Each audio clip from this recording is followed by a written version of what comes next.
மகிழ் திருமேனி இயக்கத்துல அஜித் சார் நடிச்சு அடுத்த வருஷம் பொங்கலுக்கு விடாமுயற்சி படம் வெளியாக இருக்கு. இந்த படம் மட்டும் இல்லாம மார்க் ஆண்டனி அப்படிங்கிற வெற்றி படத்தை கொடுத்த ஆதிக் ரவிச்சந்திரன் இயக்கத்திலையும் குட் பேட் அக்லி அப்படிங்கிற படத்திலையும் அஜித் சார் நடிச்சிட்டு வராரு. துணிவு படம் வெளியாகி கிட்டத்தட்ட 2 வருஷம் ஆகிருச்சுன்னே சொல்லலாம். இவரோட படம் வெளியாகி என்னதான் 2 வருஷம் ஆனாலும் ஏதாவது ஒரு வகையில அஜித் சார் ட்ரெண்டிங்ல தான் இருக்காரு. அந்த வகையில அஜித் சார் இப்ப மறுபடியும் ரேசிங்ல களமிறங்கி இருக்கிறது பெரிய அளவுல பேசப்பட்டு வருது. இது மட்டும் இல்லாம கடவுளே அஜித்தே அப்படிங்கிற கோஷமும் ஒரு பக்கம் வைரல் ஆயிட்டு வருது.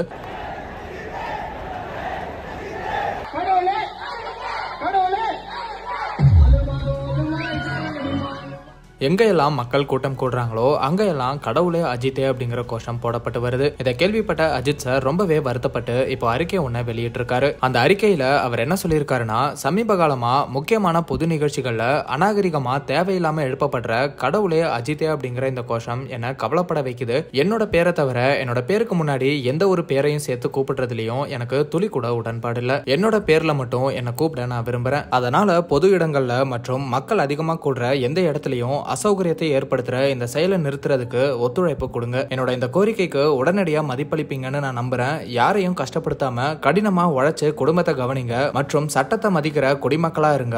உங்களுக்கும் உங்களோட குடும்பத்துக்கும் அழகான வாழ்க்கை அமைய வாழ்த்துக்கள். வாழ விடு அப்படின்னு இப்படி பொது வெளியில அசௌகரியத்தை ஏற்படுத்துற விதமா அநாகரிகமா தேவையில்லாம கடவுளே அஜித்தேன்னு சொல்றது என்ன வருத்தமடைய வச்சிருக்கணும். என்னோட பேருக்கு முன்னாடி எந்த வார்த்தையையும் சேர்த்து சொல்ல வேணாம். என்னோட இந்த முடிவுக்கு மதிப்பளிப்பீங்கன்னு எதிர்பார்க்கிறேன் அப்படின்னு அஜித் சார் சொல்லி இருக்காரு. பல வருஷமா ட்ரம்ஸ் பீட் கடையில அஜித்தேன்னு ஃபேன் சொல்றது ஒரு செலிப்ரேஷனா பார்க்கப்படுது. ஆனா சமீப காலமா தான் கடவுளே அப்படிங்கிற வார்த்தையும் சேர்க்கப்பட்டு வைரல் ஆயிட்டு வருது.